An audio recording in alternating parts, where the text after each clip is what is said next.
अच्छा, अगर हम पाकिस्तान की पूरी सियासी तारीख पर नज़र डालें तो एक कड़वी हकीकत हमारे सामने बार बार आएगी।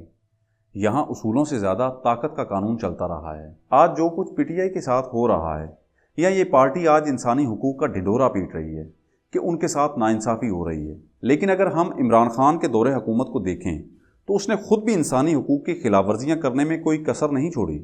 एहतसाब के नाम पर इस पार्टी ने अपने सियासी मुखालफिन पर मुकदमात और उनको जेलों में डालने की रिवायत वैसे ही कायम रखी जो हम पाकिस्तान की पूरी सियासी तारीख में देखते आए हैं, जिसमें राना सनाउल्लाह के खिलाफ मंशियात का केस बनाया गया, मरियम नवाज के कमरे का दरवाज़ा तोड़कर उसके खावंद कैप्टन सफदर को गिरफ्तार किया गया, और शहबाज शरीफ, हमजा शहबाज, आसिफ जरदारी, फरियाल तालपुर, ख्वाजा साद रफीक, इन सब को जेलों में डाला गया। और ख्वाजा आसिफ की हिरासत के दौरान तो गैर मामूली निगरानी और कैमरों के इल्ज़ामात भी जेर बहस आए। और ये सख्तियाँ सिर्फ सियासी मुखालफिन तक महदूद नहीं रही, बल्कि तनकीदी आवाज़ें उठाने वाले सहाफ़ी और मीडिया इदारे भी प्रेशर का शिकार हुए। मारूफ एंकर हामिद मीर को ऑफ एयर किया गया, असद तूर पर हमला और मतीउल्लाह जान के अगवा का वाक़या आज़ादी सहाफ़त की खुली खिलाफ वर्जी था। मज़ीद मुख्तलिफ इंटरनेशनल ऑर्गेनाइजेशन, खुसूसन रिपोर्टर विदाउट बॉर्डर्स ने इस अरसे को पाकिस्तान में आज़ादी सहाफ़त के लिए एक मुश्किल दौर करार दिया। इस दौर में जब पाकिस्तान तहरीक इंसाफ के हुकूमती अरकान मीडिया पर गुफ्तगू करते तो अक्सर ऐसा लगता कि इख्तलाफ राय को सियासी अमल नहीं बल्कि ताकत से निपटने वाला मसला समझा जा रहा है।